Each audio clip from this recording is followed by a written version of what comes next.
The dinner table was full, just like always. Her children sat around with their spouses, plates filled with food she had helped prepare. The room buzzed with laughter, casual conversation, and the clinking of silverware. She smiled softly, listening as they talked about work, their vacations, new gadgets, and house plans. She didn't say much. She rarely did anymore. As the conversation shifted, one of her son-in-laws chuckled and said, almost too casually, "Well, at least Mom doesn't have to worry about any of this. She doesn't pay for anything, she just takes up space." Laughter followed. Light, easy, like it was nothing more than a harmless joke. The others smiled. No one defended her. No one paused to consider the sting in his words. She froze for a moment, forcing her face into a smile to match theirs. Her heart tightened, but she nodded softly, pretending she didn't feel the weight of the comment. She had become good at pretending. Inside, something cracked. The laughter around her felt distant now, like echoes bouncing off walls she couldn't reach. She glanced down at her plate, pushing food around with her fork. She didn't feel hungry anymore. The dinner went on as if nothing had happened. Conversations shifted.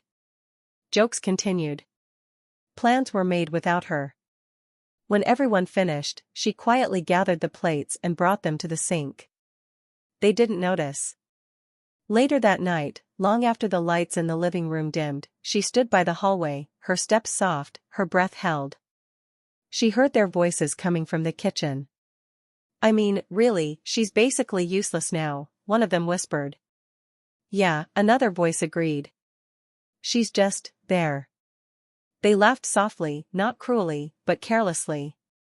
Like she was an old piece of furniture sitting quietly in the corner, no longer useful, no longer seen.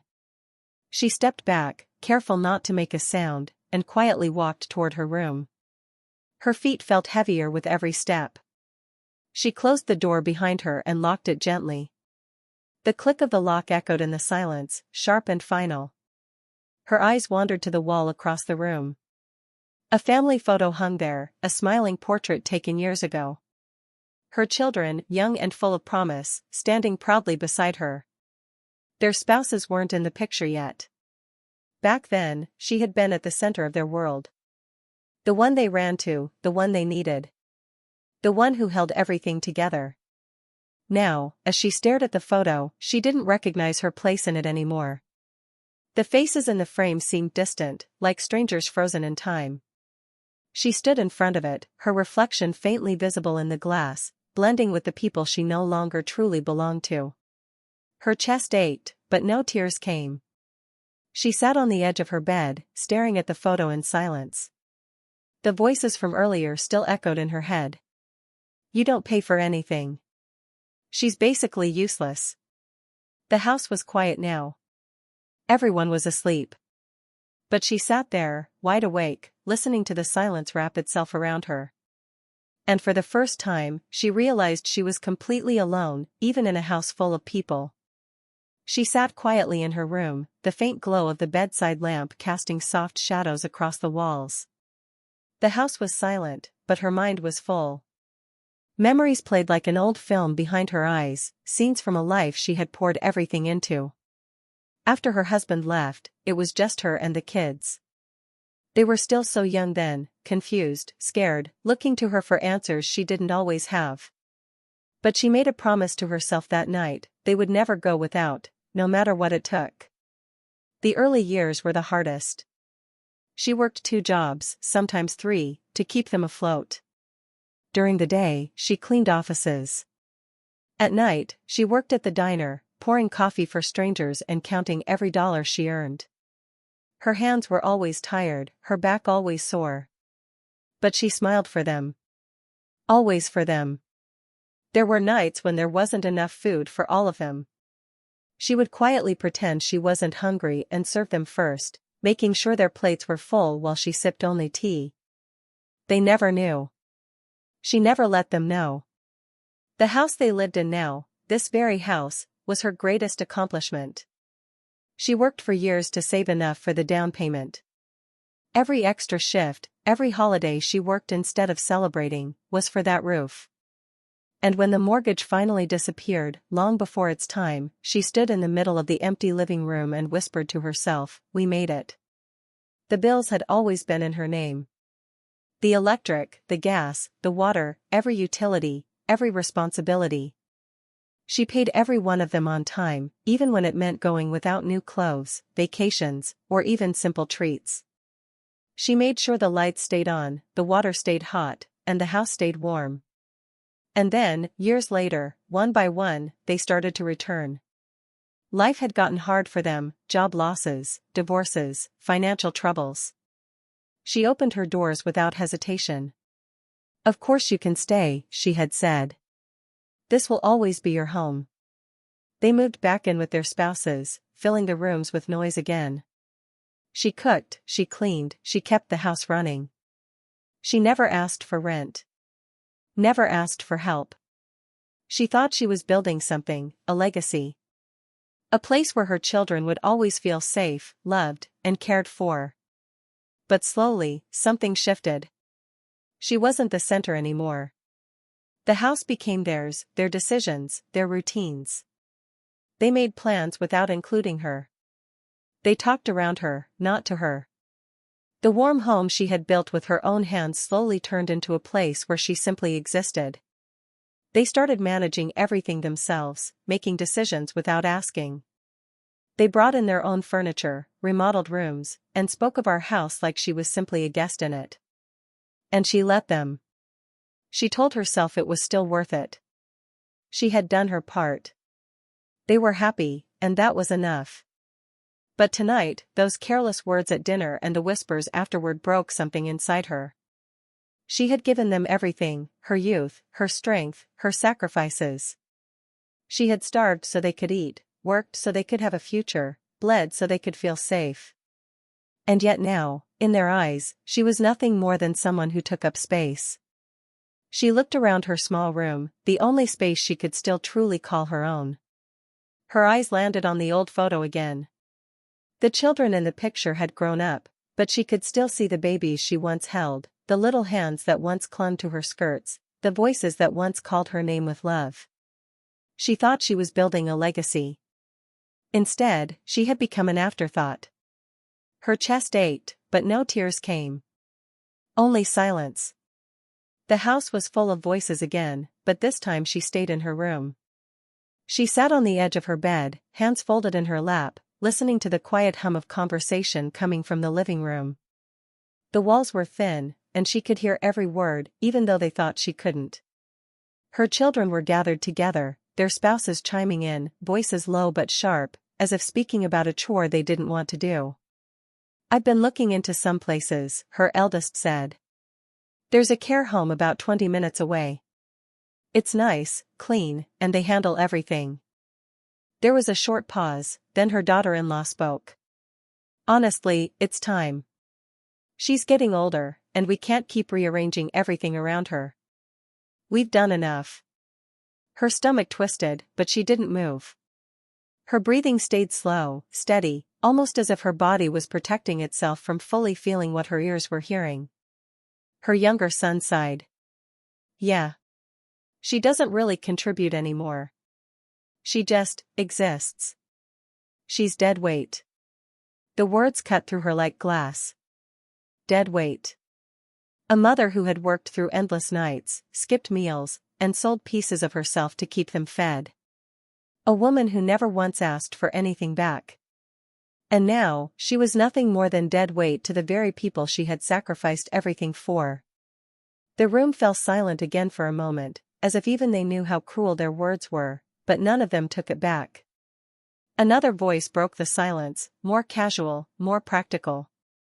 "We'll figure out the costs. Split it evenly. It'll be easier for everyone once she's settled there."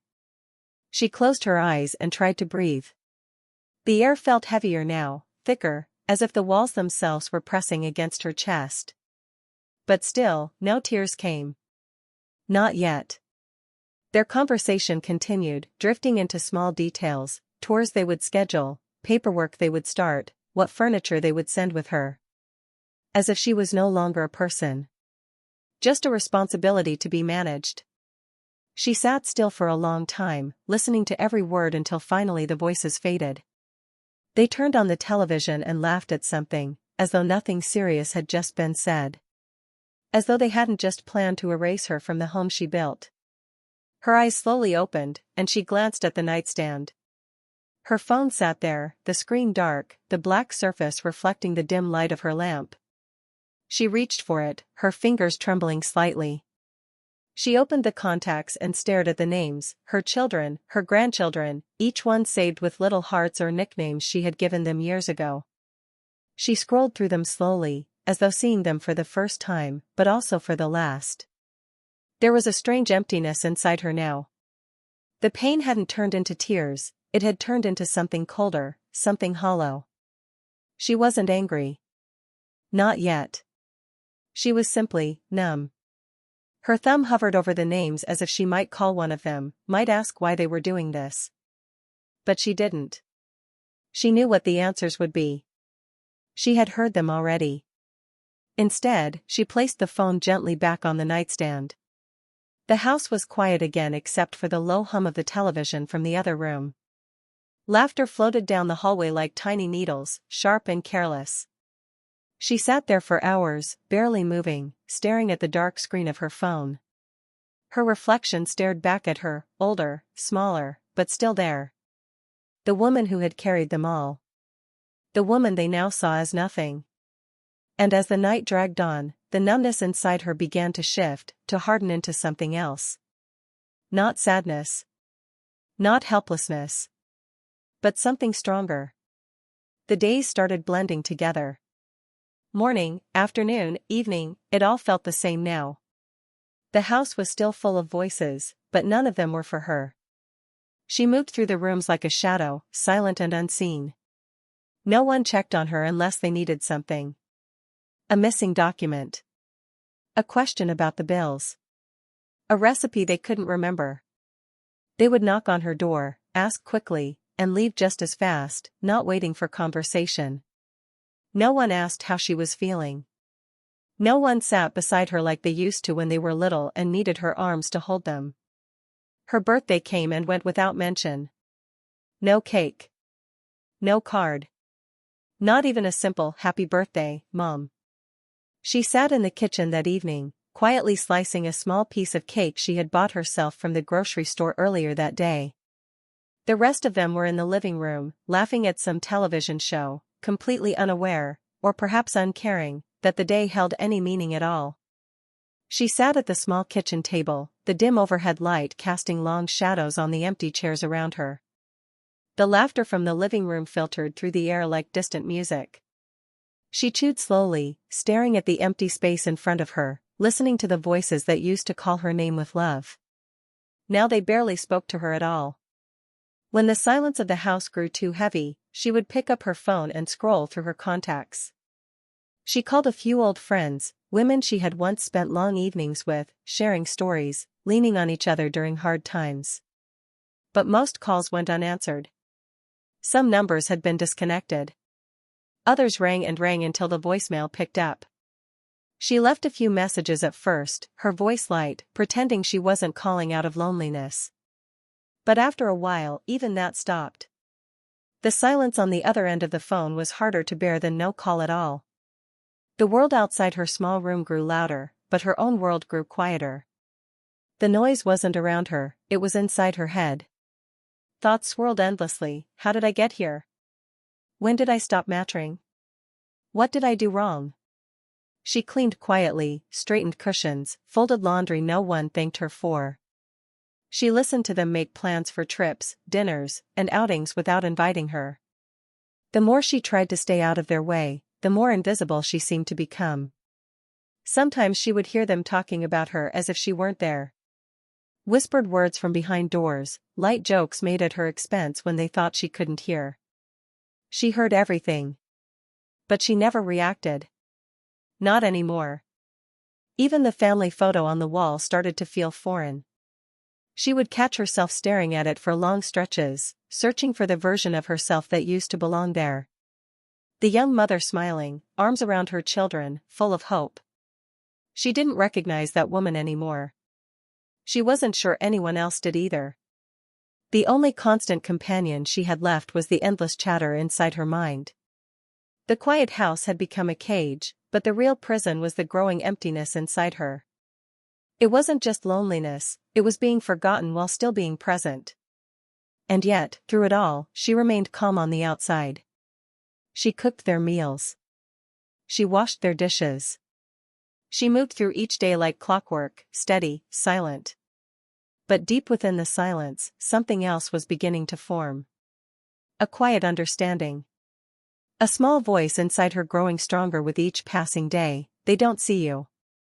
But you still exist. The world around her may have grown quiet. But her mind was finally starting to wake up. The morning sunlight slipped gently through the half-open curtains, casting soft lines across the floor of her room. She had woken up early again, as she always did, long before anyone else stirred in the house.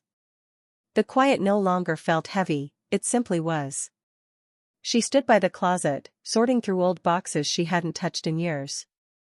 Most of them were filled with memories, children's drawings, school awards, and old photographs with faded edges. She ran her fingers along each item, letting the memories wash over her softly. There was no bitterness anymore, only distance. At the very bottom of one box, tucked neatly beneath old sweaters, she found a thin, worn file folder. The edges were slightly curled, but the papers inside were well organized. She carried the file over to her small desk and carefully opened it. Inside were stacks of documents, utility bills, property tax records, insurance papers, mortgage payoffs, all with her name printed neatly at the top. The electric bill. The water bill. The gas bill. Every statement from years of steady, consistent payments, month after month, year after year. Every light bulb that ever glowed in this house had done so because of her. She flipped through the old mortgage documents. She could still remember the day she made the final payment. That check had felt heavier in her hands than any before it. She had cried that day, not from exhaustion, but from relief. The house had finally been hers. The home she worked 2 jobs to buy, to maintain, to protect.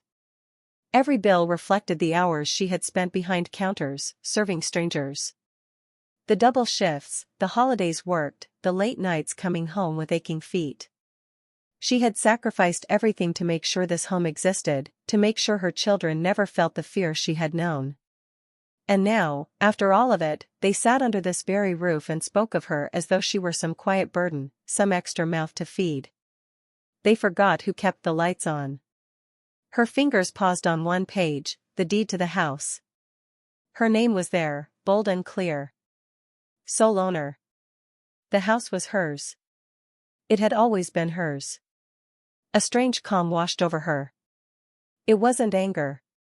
She didn't feel rage or the sharp sting of betrayal like she had on those long, lonely nights before. No, this was different. This was clarity. Pure and simple. They had grown so comfortable living in what she built that they stopped seeing her entirely. They made decisions as though she was some small guest occupying their space, never realizing they were living in her space, under her sacrifices. Every meal cooked, every faucet running, every light switched on, it had all come from her hands. She sat back in her chair, exhaling slowly. For the first time in a long time, the weight inside her chest felt lighter. She wasn't powerless. She hadn't been erased. She was still here, steady and strong. They forgot. But she remembered. She reached out and gently smoothed the edges of the file, stacking the papers neatly back in place. The power in these papers wasn't just legal, it was personal. It was the proof of everything she had done, of every long night spent worrying about making ends meet. It was the silent record of her love, her sacrifices, and her strength. She whispered softly to herself, they forgot who kept the lights on. The words hung in the air, steady and sure. Not bitter. Not loud. But full of quiet power. She placed the folder on her nightstand where she could see it, as if grounding herself in the truth of it. The house was still hers. The life was still hers. And though they had tried to forget her worth, she finally remembered it for herself. A small spark lit deep inside her, not rage, not revenge, but something new. A quiet hope. A sense that perhaps, for the first time in years, she still had one thing left. Herself. The next morning, she woke up with a quiet sense of purpose. The house was still silent, the others still asleep. But something inside her had shifted. The weight she had carried for so long no longer felt crushing, it felt steady, like a foundation beneath her feet. She sat at her small desk, pulled the file folder toward her, and opened it carefully. Every document was in place. Every bill, every account, every legal paper, a clear record of everything still tied to her name. She studied them slowly, taking her time. There was no rush. She wasn't acting out of emotion. She was acting out of understanding. With calm hands, she reached for the phone and made her first call. The voice on the other end of the line was polite and professional. "Thank you for calling the electric company. How may I help you today?" She smiled softly. "Yes. I need to update the account on this property. Please remove my name completely. I'll be closing my account." The representative confirmed her request, guiding her through the simple steps. She gave them the property address, the account number, and answered each question without hesitation. The process was smooth. At the end, the representative said cheerfully, "Is there anything else I can assist you with?" "No," she said gently. "That will be all. Thank you." She repeated the same process with the gas company, the water company, the trash service. One by one, she transferred every account out of her name, removed her billing information, and cancelled every automatic payment that had quietly withdrawn money from her account for years. She kept her voice soft and calm with each representative, never once raising her tone or hinting at emotion. By midday, her phone calls were complete. The house was still full of noise, her children talking, their spouses planning weekend trips, laughter echoing from the living room, but none of them knew what she had done. She had always paid these bills without them noticing. Now, she was simply done. The next step required more care. She gathered the property documents, especially the deed, and made an appointment with a lawyer she had quietly researched the night before. A small firm in town, discreet, professional, known for handling family property disputes. She didn't need anyone flashy, just someone who would help her protect what was rightfully hers. A few days later, she sat across from the lawyer in his quiet office. The air smelled faintly of polished wood and coffee. He reviewed the documents slowly, nodding as he read. "So," he said finally, looking up at her. "You're the sole legal owner of the house. No co-signers, no joint ownership?" "Correct," she answered. "And you've been paying for the utilities, maintenance, and all expenses on the home since you bought it?" "Yes. Since the very beginning," she said softly. The lawyer leaned back in his chair, folding his hands together. "Well, you're in a very strong position. You have complete legal control of the property. If you choose to make any changes to occupancy or ownership, you're fully within your rights." She nodded, calm and steady. "I'm not looking for conflict. I just want to understand my options." He smiled politely. "Of course. Should you ever wish to ask them to vacate the property, or set up rental agreements, or even sell the house, you have full authority to do so. And you're under no obligation to continue providing free housing or financial support unless you choose to." She exhaled slowly, her chest lighter than it had felt in years. "Thank you," she said softly. They discussed a few more details. The lawyer offered to prepare documents should she decide to take further steps, but she made no decisions that day. She wasn't rushing. She was simply gathering knowledge, preparing quietly. By the time she left the office, the afternoon sun was warm on her face. She walked slowly down the sidewalk, her head clear, her pace unhurried. She didn't need to storm into the house shouting, demanding recognition, or throwing accusations. That wasn't her way. She didn't need to raise her voice to win. Her strength was in her calm. In her preparation. In her quiet control of what they never even realized was still hers. And soon, they would feel it, not through anger, not through loud words, but through the simple absence of the things they always took for granted. It happened on a quiet morning, just like any other. The sun peeked through the curtains, casting soft light across the living room as the house slowly woke up. But something was different. The lights didn't turn on. At first, they thought it was a flicker, maybe a blown bulb. But then the TV wouldn't power up. The kitchen appliances sat dark and lifeless. No coffee brewing, no humming refrigerator, no warm glow from the overhead lights. Someone tried the faucet, nothing. No water. The internet router blinked twice and then went completely dark. Panic started to fill the house like smoke. Voices rose quickly. What's going on? Why isn't anything working? Is there an outage? They rushed around, checking fuses, switching breakers, fiddling with the wires, but nothing responded. Cell phones lit up as they tried to call customer service numbers, only to hear recorded messages, "This account has been closed." The confusion quickly turned into frustration.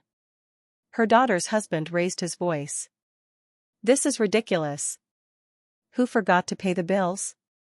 Another voice snapped, "I thought you were handling the utilities." "I was never handling it." I assumed she still was.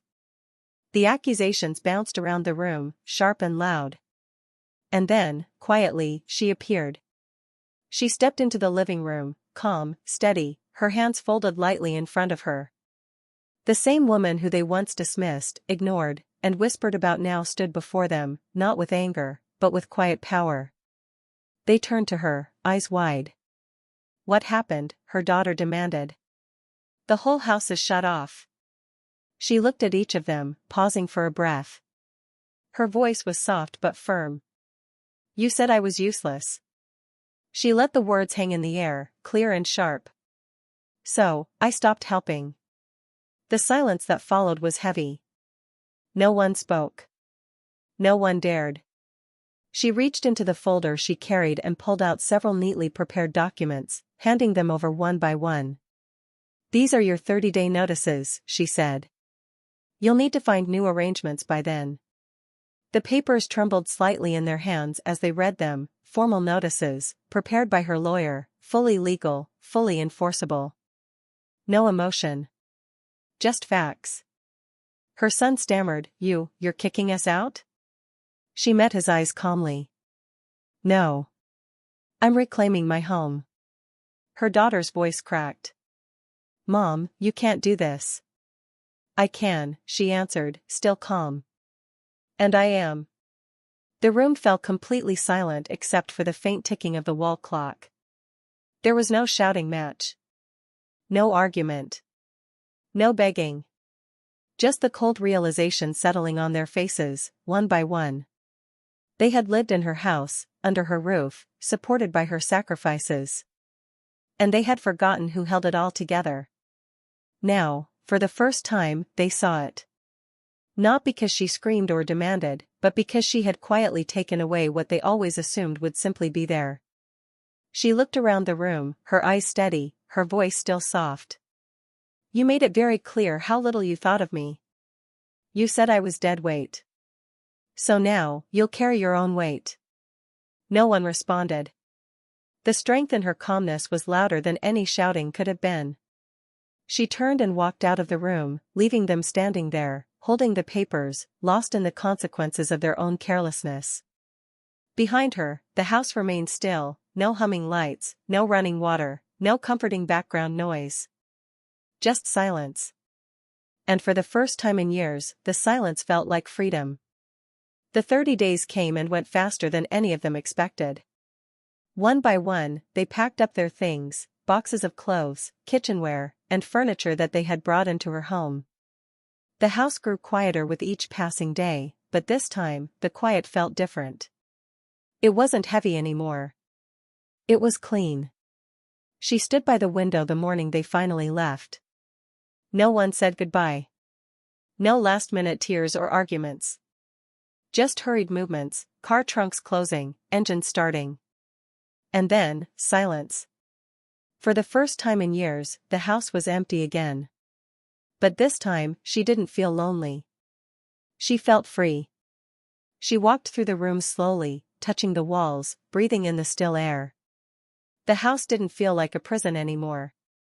It felt like something lighter, like a burden she had finally put down. Not long after they left, the calls began. At first, it was her daughter. "Mom, can we talk?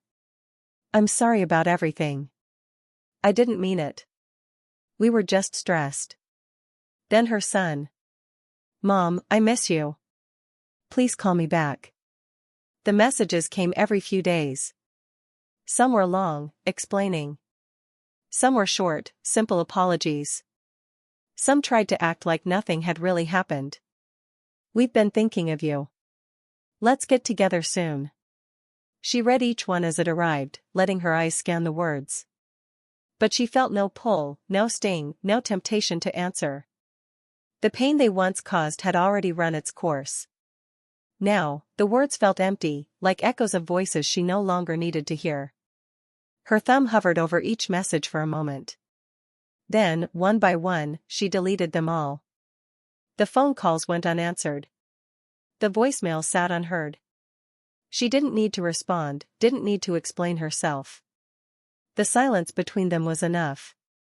She had spent too many years waiting for kindness that never came, for recognition that was never offered. She was done waiting. Not out of bitterness, but because peace had finally arrived. Eventually, the calls grew less frequent. The texts stopped. The silence returned, not the painful kind that once haunted her, but a quiet that she welcomed. She had already moved out of the house, selling it with the lawyer's help. The papers were signed quickly, and the sale was clean.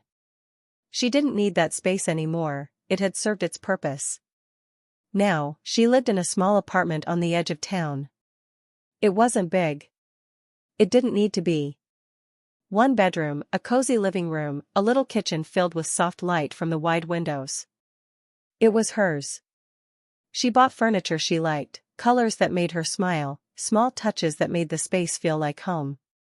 There were no piles of shoes by the door, no loud conversations filling the halls, no voices dismissing her presence. Just quiet. Pure, peaceful quiet. That evening, she lit a candle on the small table near her window. The gentle flame flickered softly, casting warm light across the simple room. She turned on soft music, letting it fill the air gently, like a familiar hug. She sat down with a cup of tea, wrapped herself in her favorite blanket, and stared out the window as the sky shifted from soft blue to deep orange. The weight she had carried for so long was finally gone. She didn't carry their disappointment anymore. She didn't carry their selfishness. She didn't carry their silence. For the first time in years, she was breathing without heaviness in her chest. Her phone sat face down on the table beside her. She didn't even glance at it. There was nothing she needed from it anymore. She closed her eyes, feeling the warmth of the candle, the soft hum of music, and the peace she had built with her own hands. They had called. But she didn't pick up. And she never would. The soft hum of the grocery store filled the air as she pushed her cart slowly down the aisle. The shelves were neatly stocked, the lights bright, and the faint smell of fresh bread floated from the bakery in the corner. She paused to pick up a few apples, turning each one in her hand, inspecting them carefully. Life had settled into a quiet rhythm now. Simple. Steady. Hers. As she reached for a carton of milk, a young employee approached her politely. "Ma'am, do you need any help?" She looked up, meeting his kind eyes, and smiled gently. "No," she said softly, "I'm good on my own." The words came out warm and sure, like a quiet truth she had carried with her. She watched him nod and walk away, leaving her in the calm aisle, standing on her own 2 feet. She continued through the store, filling her cart one small item at a time. Cereal. Tea. Fresh flowers for her kitchen table. Things chosen only for herself. As she moved, her mind wandered back through the years, like flipping through pages of a book she now knew by heart. She thought of the years spent working double shifts, missing meals so her children could eat.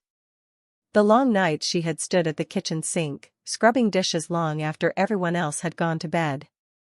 The birthdays she planned, the school plays she attended, the countless sacrifices she made, quiet ones that no one ever seemed to notice. She had poured everything into raising them. She had been the steady hand behind every success they ever claimed. And yet, when her body grew tired and her hands aged, they looked at her as if she had nothing left to offer. They forgot the nights she stayed awake, worrying about bills, making sure the lights stayed on and the house stayed warm. They forgot how she carried them all those years, without complaint, without asking for anything in return. And yet, standing here now, she felt no anger. No bitterness. Because now, she remembered. She remembered her strength. She remembered her patience, her quiet endurance, her unshakable will to provide, even when no one was watching. They may have called her a burden. They may have whispered behind closed doors, thinking she couldn't hear. They may have planned to cast her aside like old furniture. But they were wrong. She wasn't a burden. She was the reason they had stood as long as they did. And even when they turned their backs, she rose. Not with shouting. Not with revenge. But with quiet power. With calm decisions. With steps that were steady and sure. She had reclaimed her life, piece by piece. And every small moment of peace she now lived was a reward she had earned long ago. At the checkout counter, she smiled at the cashier, exchanged a few kind words, and packed her bags with ease. She no longer needed anyone to carry her. She had carried herself all along. Walking out into the afternoon sun, she breathed in the warm air, feeling its gentle touch on her face. The sky stretched wide above her, endless and open. Her phone sat silent in her purse. She didn't check it. She didn't wonder who might be trying to reach her. That part of her life was closed. She had answered their calls for years, waited for their kindness, craved their attention. But not anymore. Now, she lived for herself. Her story wasn't one of loss. It was one of strength. Quiet, steady, unbreakable strength. She unlocked her car, placed the bags gently inside, and paused for a moment before sitting behind the wheel. With a small smile, she whispered softly to herself, "Maybe I wasn't the burden after all." And deep inside, she knew it was true. Here is your section 10 written exactly as per your guidelines. The kitchen filled with the soft aroma of simmering herbs and warm spices. She moved calmly around the small space, stirring the sauce, carefully seasoning the dish, tasting with quiet satisfaction. For years, she had cooked meals to please others, meals they liked, meals they requested, meals she never truly chose for herself. But tonight was different. Tonight, she cooked for one. And for the first time, it was exactly what she wanted. The soft melody of a piano played in the background, floating through the apartment like a gentle breeze. She moved with ease, setting the table with care. A simple plate, her favorite glass, silverware placed perfectly. In the center of the table sat a single candle, its flame flickering softly, casting a warm glow across the room. The apartment was still. No loud voices, no demands, no interruptions. Just quiet. But not the empty, aching quiet she once knew. This quiet was full of peace, full of breath, full of life. She carried the plate to the table and sat down, adjusting her chair slightly. The meal looked perfect. Simple, beautiful, hers. She had wanted to try this recipe for years but never made the time, always choosing instead to cook what others preferred. She smiled softly to herself, feeling the warmth of the candle on her face. The first bite was tender, full of flavor, and she closed her eyes briefly to savor it fully. She ate slowly, not because there was anyone to wait for, but because she could. No one rushed her. No one needed anything from her. This moment belonged entirely to her. Each bite was a small act of reclaiming herself. Each sip of tea was a quiet celebration. She was not filling silence with distraction. She was sitting in the middle of peace she had created with her own hands. The weight of the past no longer sat on her shoulders. The whispers, the dismissive words, the painful conversations, they had faded. They were part of another life. One she had walked away from. She glanced around her small apartment, taking in the soft lights, the fresh flowers in the vase, the neat shelves filled with books she now had time to read. Every inch of this space reflected her choices. Her freedom. The phone rested quietly on the counter, untouched. She no longer waited for apologies, explanations, or empty promises. She didn't need them. The chapter had closed long ago. This was her table. Her food. Her life. She breathed in deeply, feeling her chest rise with a calm strength that had taken years to build. There was no anger left. No sadness. Only peace. Only freedom. As the candlelight danced gently in front of her, she whispered softly, the words floating into the warm air like a quiet prayer. Finally, just me. And in that moment, she knew, this wasn't loneliness. It was peace. This time, she ate at her table. Alone, and free.